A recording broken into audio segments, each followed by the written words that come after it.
Good morning everyone. जैसा कि हम लोग का प्रीवियस चैप्टर कंप्लीट होने के बाद ये अपना हम लोग जो है 11th क्लास का आज एक नया चैप्टर स्टार्ट कर रहे हैं, chemical bonding and the molecular structures, रासायनिक बंध और आणविक संरचना। तो इस चैप्टर के अकॉर्डिंग जो सबसे पहला क्वेश्चन आता है या पहला चीज़ है वही आपका आता है केमिकल बॉन्डिंग या रासायनिक बंध हम कहते किसको। तो अभी इस वीडियो के अकॉर्डिंग हम लोग जो पढ़ेंगे तो इसमें अपना केमिकल बॉन्डिंग क्या होता है, कितने टाइप्स के केमिकल बॉन्डिंग होते हैं, क्या सभी फोर्स को हम केमिकल बॉन्ड्स बोल सकते हैं, या फिर कोई भी एटम्स कंबाइन क्यों होता है, या एटम्स मॉलिक्यूल्स में कन्वर्ट क्यों होता है, कंपाउंड क्यों फॉर्म करता है, कैसे फॉर्म करता है, how many types of bondings. और इसी में एक हम लोग जो पढ़ेंगे वो है आपका बैलेंस इलेक्ट्रॉन या लुईस सिंबल स्ट्रक्चर्स जिसको हम बोलते हैं। तो उसके बारे में आज का हमारा वीडियो है। तो जैसा कि आप लोग जो है कमेंट्स करते हैं और जो है और ज़्यादा आप लोग जितना भी अपने फ्रेंड्स हैं उन पर ये उनके पास ये वीडियो जो है शेयर कीजिए, चैनल्स को बताइए। और अगर अभी भी आपको किसी भी कंटेंट में कोई प्रॉब्लम आ रही है तो प्लीज़ उसको जो है कमेंट बॉक्स में राइट अप कीजिए। ओके गाइस, तो हम लोग जो है आज का अपना जो है चैप्टर स्टार्ट करते हैं केमिकल बॉन्डिंग। और एक चीज़ कि जो बच्चे पहली बार वीडियो को देख रहे हैं तो प्लीज़ कंटिन्यूसली जुड़ने के लिए जो है मेरे चैनल को आप सब्सक्राइब कीजिए और ज़्यादा से ज़्यादा जो है वॉच कीजिए। अगर किसी भी कंटेंट में कोई प्रॉब्लम आ रही है तो प्लीज़ कमेंट बॉक्स में राइट अप कीजिए। तो जैसा कि हम लोग आज का पहला अपना टॉपिक जब हम स्टार्ट करते हैं तो इसमें पहला चीज़ आता है आपका केमिकल बॉन्डिंग जिसको हम बोलते हैं रासायनिक बंध। तो केमिकल बॉन्डिंग या रासायनिक बंध होता क्या है? तो एक्चुअल में the force of attraction which are build to the atoms together in a molecules is called chemical bonding. मतलब रासायनिक बंध होता क्या है? तो रासायनिक बंध एक तरह का आकर्षण बंध है जो एटम्स यानी अणु के एटम्स यानी परमाणुओं के बीच में, अणु के परमाणुओं के बीच में होता है ताकि वो एक दूसरे की ओर क्या हो सके, अट्रैक्ट हो सके, एक दूसरे को अपनी ओर आकर्षित कर सके, बेंड कर सके। तो ऐसे बंध या ऐसे फोर्स को ही हम क्या कहते हैं, आपका रासायनिक बंध या केमिकल बॉन्डिंग बोलते हैं। So the force of attraction which are bind to atom together in a molecules is called chemical bond. ये तो हुई बात कि रासायनिक बंध होता क्या। अब क्वेश्चन आता है कि क्या जितने भी फोर्स ऑफ अट्रैक्शन लगेंगे between the atoms molecules, between the atoms particles या एटम्स, सेम टाइप के भी एटम हो सकते हैं, डिफरेंट टाइप्स के भी एटम्स क्रिएट कर सकता है, तो इनके भी जितने भी फोर्स लगेंगे क्या सभी फोर्स को हम बोल सकते हैं केमिकल बॉन्ड? नहीं। तो ये नोट कर लीजिएगा कि all the force of attraction can not be से केमिकल बॉन्ड्स। सभी तरह के जितने भी आपके आकर्षण बल होते हैं परमाणुओं के बीच में जो आकर्षण लगता है क्या वो सभी रासायनिक बंध है? नहीं। रासायनिक बंध जो है आपके तीन तरह के होते हैं। एक होता है आपका आयनिक बॉन्ड, एक होता है आपका कोवैलेंट बॉन्ड और थर्ड आपका आता है कोऑर्डिनेट बॉन्ड जिसको हम डेटिव बॉन्ड भी बोलते हैं। आयनिक बंध, सहसंयोजी बंध और उपसहसंयोजी बंध। तो ये तीन प्रकार के ही रासायनिक बंध होते हैं।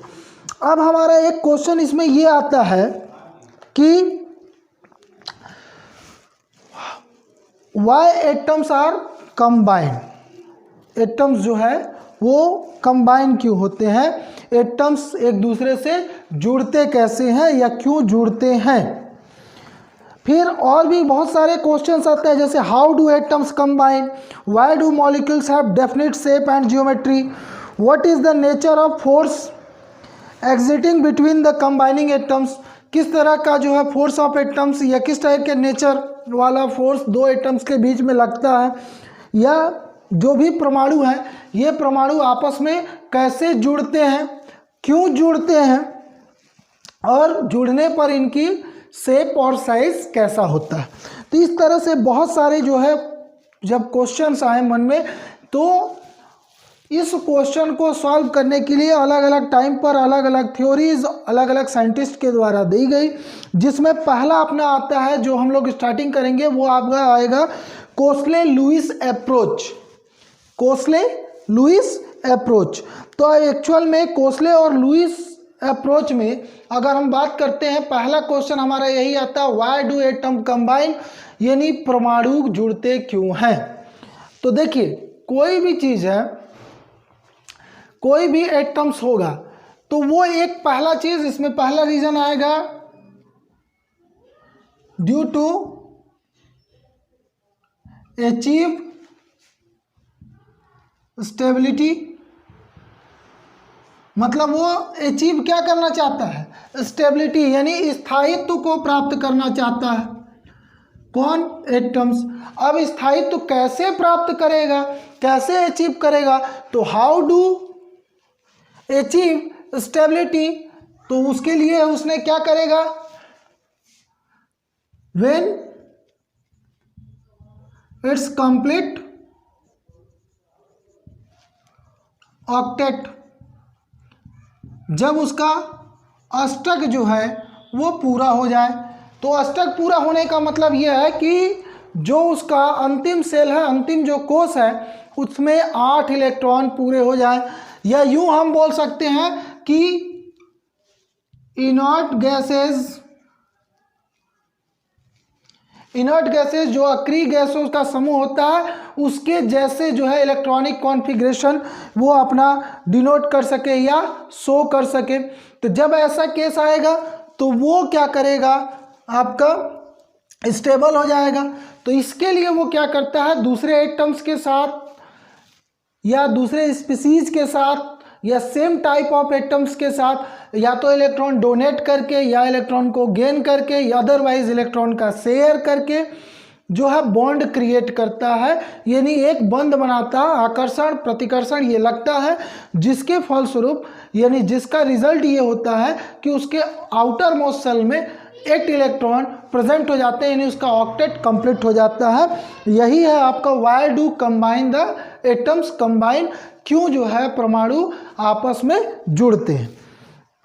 अब इसी में जो अपना है आज का टॉपिक कोसले लुईस अप्रोच के बारे में बोलते हैं, यानी कोसले और लुईस का क्या प्रयास था रासायनिक बंध के बारे में, केमिकल बॉन्डिंग के बारे में।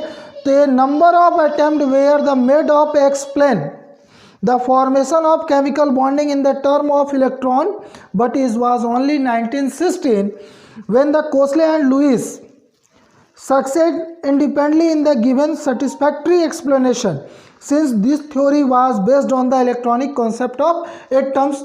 तो 1916 में कोसले और लुईस जो है फाइनली सक्सेसफुल हो गए ये इस चीज़ को समझाने के लिए कि एटम्स कैसे स्वतंत्र रहता है, इंडिपेंडेंटली कैसे रहता है, और कैसे एटम्स जो है वो मॉलिक्यूल्स में कन्वर्ट होता है, यानी कंपाउंड्स मॉलिक्यूल्स या कंपाउंड क्रिएट करता है, फॉर्म करता है। तो उनके जो थ्योरी था उसका बेस था इलेक्ट्रॉनिक कॉन्फ़िगरेशन, यानी इलेक्ट्रॉनिक कॉन्सेप्ट के बेसिस पे इलेक्ट्रॉन को डोनेट करना या फिर इलेक्ट्रॉनिक कॉन्फ़िगरेशन यानी इलेक्ट्रॉनिक विन्यास के आधार पर इन्होंने सेटअप किया। तो इस थ्योरी को इसने नाम दिया गया electronic theory of valency, electronic theory of valency. But इस थ्योरी को एक्चुअल में जब कंप्लीट किया तो वो किसने किया, लैंगम्योर ने इस थ्योरी को कंप्लीट किया और फाइनली इस थ्योरी को नाम दिया गया बैलेंस इलेक्ट्रॉन थ्योरी, या इसी को बोलते हैं लुईस सिंबल्स रिप्रेजेंटेशन थ्योरी भी हम बोल सकते हैं। तो ये इसको जब इन्होंने कंप्लीट किया तो इसमें भी ये चीज़ आया कि the atoms of different type of elements take part in a chemical combination in order of complete their octet or duplet। मतलब या तो उसके बैलेंस सेल में 2 इलेक्ट्रॉन हो या फिर बैलेंस फर्स्ट अगर बैलेंस सेल है तो उसमें मैक्सिमम 2 इलेक्ट्रॉन ही प्रेजेंट हो सकते हैं, तो उसको बोलते हैं ड्यूप्लेट। या फिर जो लास्ट आउटर मोस्ट सेल है उसमें 8 इलेक्ट्रॉन जब कंप्लीट कर लेता है तो complete their octet and duplets in the some case like H यानी hydrogen, lithium, beryllium etcetera, this known as octet rule, इसी को बोलते हैं अष्टक नियम। तो इन्होंने जो नियम बनाया तीनों ने मिलकर, पहले किसने, कोसले, लुईस और लास्ट में उसको लैंगम्योर ने ये कंप्लीट किया, तो उसको उसने नाम दिया क्या, ऑक्टेट रूल, अष्टक नियम। उस अष्टक नियम में उसने ये बताया कि कोई भी एटम्स है उसके आउटर मोस्ट सेल में, जैसे कि हम लोग हाइड्रोजन का अगर लिखते हैं तो हाइड्रोजन एटॉमिक नंबर 1, तो ये आपका 1 फर्स्ट सेल में 1 इलेक्ट्रॉन है। अब स्टेबल होने के लिए डुप्लेट हो जाए, डुप्लेट मतलब अगर ये एक और हाइड्रोजन इसको कहीं मिल जाए, उसका एक इलेक्ट्रॉन ले ले, तो ऐसे केस में ये जब बनाएगा तो H2 बनेगा और H2 में ये दोनों के बीच में एक एक इलेक्ट्रॉन, तो ये दोनों इलेक्ट्रॉन इसके लिए भी काम करेगा, तो इसका भी डुप्लेट हो गया, यानी फर्स्ट सेल में मैक्सिमम 2 इलेक्ट्रॉन आ गए। ऐसे ही जैसे मान लीजिए आर्गन है, आर्गन का 18 एटॉमिक नंबर, तो 288 आउटर मोस्ट सेल में ये 8 इलेक्ट्रॉन है, तो 8 इलेक्ट्रॉन आउटर मोस्ट सेल में कंप्लीट करने के लिए या फिर फर्स्ट सेल में 2 इलेक्ट्रॉन कंप्लीट करने के लिए कोई भी एटम्स जो भी प्रोसीजर यूज करता है, यानी वो क्यों एटम्स में, how do the atom combine, atom कैसे कंबाइंड होता है, तो एटम जो है कंबाइंड होता है किसके बेस पे, ऑक्टेट या डुप्लेट रूल, इसके बेस पे। और इसको किसने दिया, तो 3 साइंटिस्ट थे आपके, कोसले, लुईस एंड लेम्योर। उन्होंने बताया कि कोई भी एटम्स है, atom of different types of elements take part in a chemical combination in the order to complete their octet, तो वो ये चाहता है कि उसका ऑक्टेट कंप्लीट हो जाए, जब उसका ऑक्टेट कंप्लीट होगा तब वो बॉन्डिंग करेगा। अब इसके बाद आता है mode of chemical combination. Chemical जो कॉम्बिनेशन होता है ये कितने तरह का होता है, रासायनिक बंध कैसे बनता है, तो ये 3 तरीका है आपका, आयनिक, सहसंयोजी, उपसहसंयोजी, जिसको हम बोलते हैं ionic bond, covalent bond, coordinate bond. तो अब इसके बारे में हम लोग देखते हैं कि सबसे पहले आपका एक आता है Lewis symbol representation. Lewis symbol representing valence electron, it's give GL Lewis, it's also called electron dot symbols. अब ये क्या होता है, इलेक्ट्रॉन डॉट सिम्बॉल्स, यानी जो बैलेंस इलेक्ट्रॉन होते हैं, तो valence electron means outer most shell में जितने भी नंबर ऑफ इलेक्ट्रॉन प्रेजेंट होते हैं उसी को हम बोलते हैं बैलेंस इलेक्ट्रॉन। और लुईस का ये मानना था कि जो बैलेंस इलेक्ट्रॉन होता है, बैलेंस इलेक्ट्रॉन हम उस इलेक्ट्रॉन को बोल सकते हैं जो पर्टिकुलर किसी भी केमिकल कॉम्बिनेशन में पार्टिसिपेट करते हैं। तो जो भी पर्टिकुलर या नंबर ऑफ इलेक्ट्रॉन जो केमिकल कॉम्बिनेशन में पार्टिसिपेट करते हैं उसको हम बोलते हैं बैलेंस इलेक्ट्रॉन। और ये जनरली जो है आउटर मोस्ट सेल यानी पर्टिकुलर किसी भी एटम्स का जो सबसे बाहर वाला सेल होता है इसमें प्रेजेंट होते हैं। अब इसको रिप्रेजेंट करने के लिए लुईस ने एक पैटर्न दिया जिसको हम लुईस सिंबल्स रिप्रेजेंटेशन या इलेक्ट्रॉन डॉट रिप्रेजेंटेशन या सिंबल्स बोलते हैं। इसको लुईस सिंबल के नाम से भी जाना जाता है। दिस नोटिफिकेशन या नोटेशन, तो अब जैसे सपोज मान लीजिए हाइड्रोजन, बेरिलियम, नाइट्रोजन, ये आपके पर्टिकुलर एलिमेंट्स हैं। इस एलिमेंट्स को हमको शो करना है क्या, या नोटेशन आपको शो करना है इलेक्ट्रॉन डॉट सिंबल्स या लुईस डॉट सिंबल। तो hydrogen atomic number 1, electronic configuration is also 1, so electron dot, तो ये इलेक्ट्रॉन डॉट जो आपका रिप्रेजेंटेशन है इसमें सबसे पहले सिंबल्स को राइट करते हैं of their atoms and symbol write करने के बाद जो बैलेंस सेल में जितना भी इलेक्ट्रॉन होता है इस इलेक्ट्रॉन को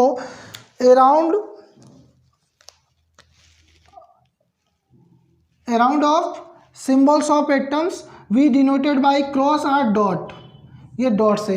तो ये आपका हो जाएगा इलेक्ट्रॉनिक रिप्रेजेंटेशन या Lewis symbol representation of hydrogen. Hydrogen का ये जो है आपका इलेक्ट्रॉन डॉट सिंबल्स हमने क्रिएट कर लिया। Same beryllium Be atomic number 4, electronic configuration 2 and 2, तो आउटर मोस्ट सेल में नंबर ऑफ बैलेंस इलेक्ट्रॉन आपका 2 है, तो यहाँ भी सिमिलर सबसे पहले आप सिंबल राइट कीजिए और अराउंड अस यानी उसके चारों साइड में आप जितने भी बैलेंस इलेक्ट्रॉन होंगे इसको डॉट या क्रॉस से रिप्रेजेंट कर देते हैं। तो ये 1 2 सेम ऐसे ही आप नाइट्रोजन का अगर यूज़ करेंगे तो नाइट्रोजन ये आप सिंबल राइट किए N, nitrogen atomic number 7, electronic configuration 2 and 5, in outer most shell have 5 electron. तो हम इसको रिप्रेजेंट कर सकते हैं 1 2 3 4 5। तो ये जो आपका स्ट्रक्चर या सिंबल जो हम रिप्रेजेंट कर रहे हैं तो एक्चुअल में ये आपका कहलाता है Lewis dot symbols, electron dot symbols या फिर लुईस सिंबल्स रिप्रेजेंटेशन। यही आपका नोटेशन या रिप्रेजेंट करने का पैटर्न है जिसको हम बोलते हैं लुईस डॉट सिंबल्स। अब इसी में हम लोग केमिकल बॉन्डिंग के टाइप्स में आगे बढ़ते हैं। आज का अपना टॉपिक है आयनिक बॉन्ड्स। आयनिक बॉन्ड होता क्या है? तो आयनिक बॉन्ड बोलते किसको आयनिक बॉन्ड?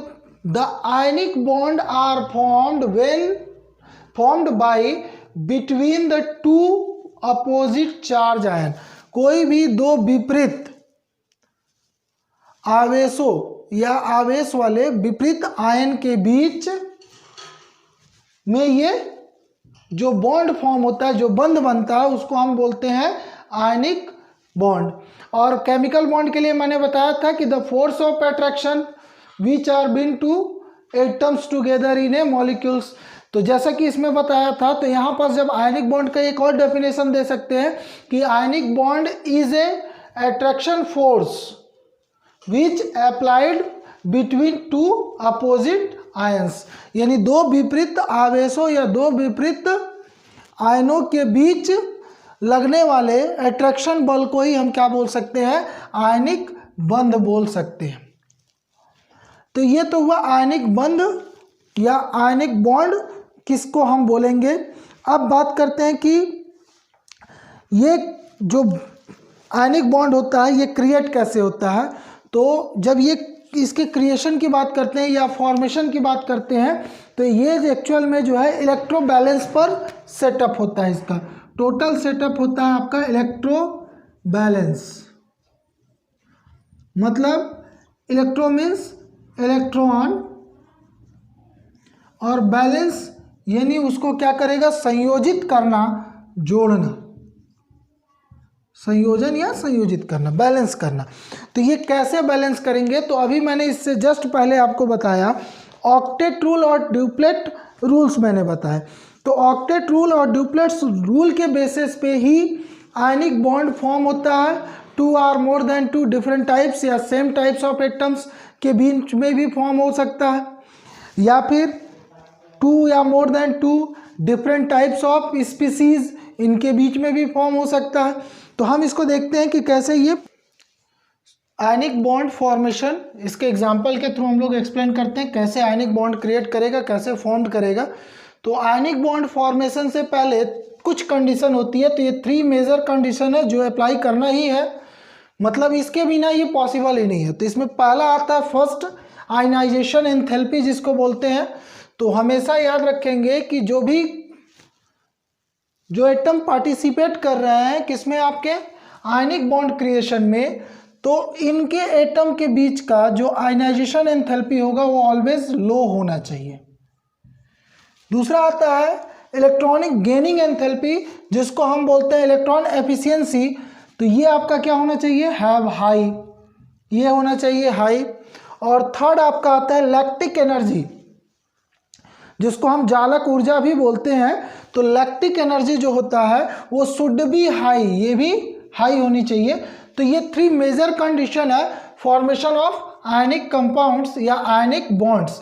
तो जो भी मतलब जो है विद्युत रासायनिक बंध जिसको हम बोलते हैं आयनिक बंध, ये जब बनता है तो उसकी 3 मेजर रिक्वायरमेंट होती है या मेजर कंडीशन होती है। वो है आपका आयनाइजेशन एंथैल्पी लो, इलेक्ट्रॉन एफिशिएंसी यानी इलेक्ट्रॉन बंधुता हाई होनी चाहिए, और जालक ऊर्जा यानी लैक्टिक एनर्जी भी हाई होनी चाहिए। ये तो हुआ कंडीशन। अब जैसे हम फॉर्मेशन में आते हैं तो हमने एक एग्जांपल लिया sodium chloride.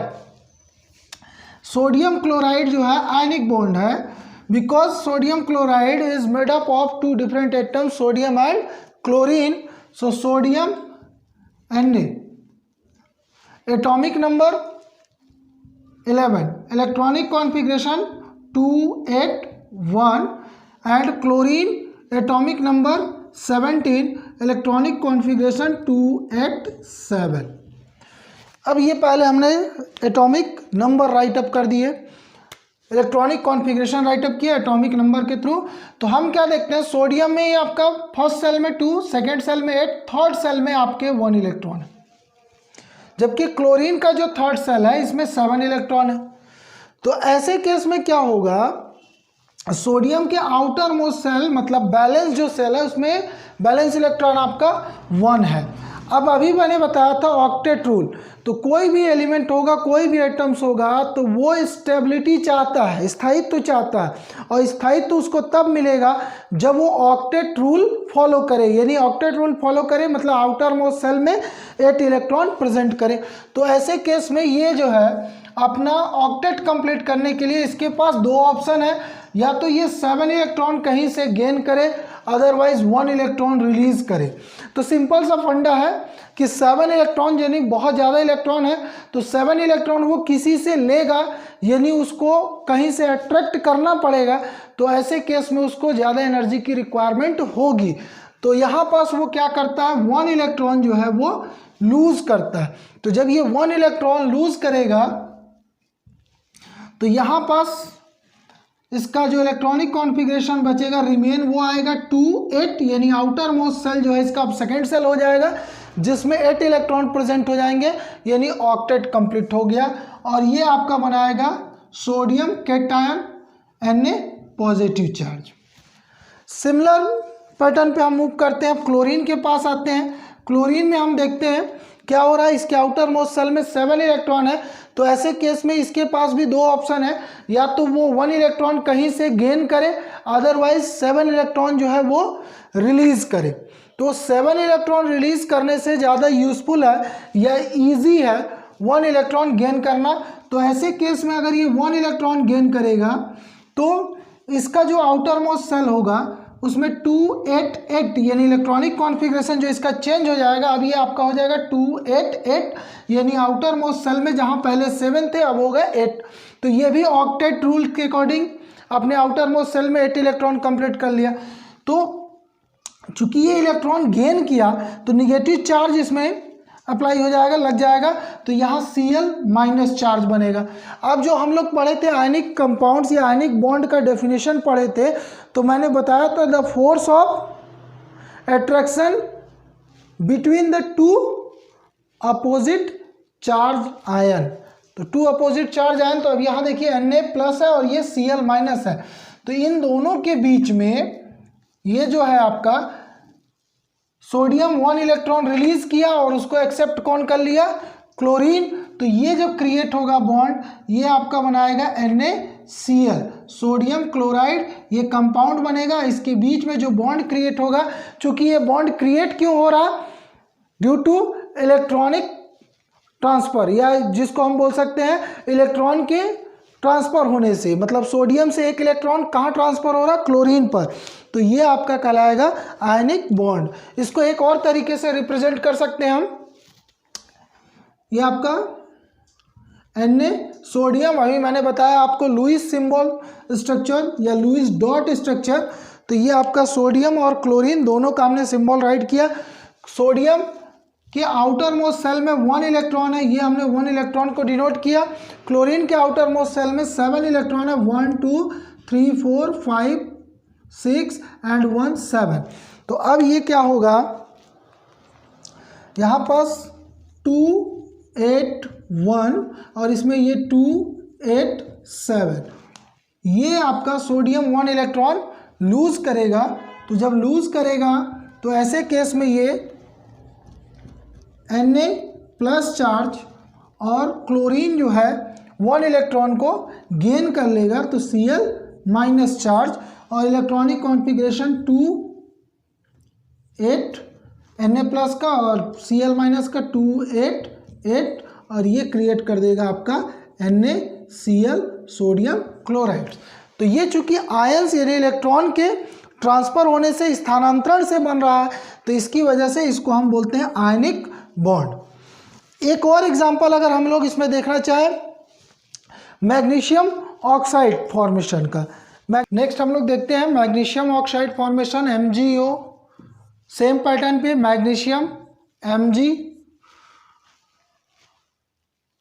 According to Lewis dot representation या dot symbols, magnesium symbol Mg, electronic configuration atomic number 12, electronic configuration 282, in outer most shell valence electron have 2।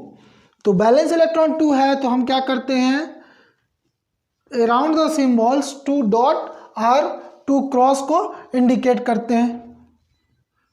अब सेकेंड आपके साथ ऐड क्या हो रहा, तो हमारे साथ इसमें हमको जो कंबाइन कर रहे हैं वो है ऑक्सीजन एटम।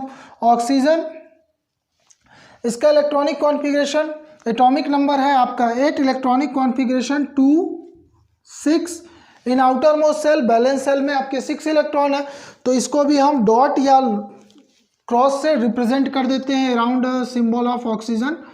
तो ये आपके 1 2 3 4 5 6, यहाँ नीचे में हमने दोनों का इलेक्ट्रॉनिक कॉन्फ़िगरेशन राइट किया। अब नेक्स्ट पैटर्न पे क्या करेगा, ऑक्टेट रूल को फॉलो करने के लिए यानी अपने आउटर मोस्ट सेल में 8 इलेक्ट्रॉन प्रेजेंट करने के लिए मैग्नीशियम में ये अपने दोनों इलेक्ट्रॉन को क्या करता है रिलीज करेगा यानी डोनेट करेगा। तो डोनेट करेगा तो ये क्रिएट करेगा Mg2+ चार्ज, और ऑक्सीजन ये 2 इलेक्ट्रॉन को गेन कर रहा है तो ऑक्सीजन जो है ये क्रिएट करेगा या फॉर्म करेगा O2- चार्ज। तो ऐसे केस में Mg2+ का इलेक्ट्रॉनिक कॉन्फ़िगरेशन हो गया 2 8 एंड ऑक्सीजन ऑल्सो 2 8। और यहाँ पास नंबर ऑफ इलेक्ट्रॉन 2 इलेक्ट्रॉन को, तो मैग्नीशियम अपने 2 इलेक्ट्रॉन डोनेट कर रहा, ऑक्सीजन 2 इलेक्ट्रॉन को गेन कर रहा, तो ये आपका फॉर्म करेगा MgO। और सिमिलर ये मैग्नीशियम ऑक्साइड, यहाँ भी इलेक्ट्रॉन के स्थानांतरण यानी ट्रांसफर की वजह से ये बॉन्ड फॉर्म हो रहा, तो इसलिए हम इसको बोलते हैं आयनिक बॉन्ड या इसी को बोलते हैं विद्युत रासायन बंध। ओके गाइज, तो आज का हम लोग क्लास यहीं स्टॉप करते हैं। नेक्स्ट डे हम लोग जो है कोवैलेंट बॉन्ड्स और कोवैलेंट बॉन्ड्स की फॉर्मेशन, टर्म एंड कंडीशन, इसको हम लोग देखेंगे। Okay, thank you.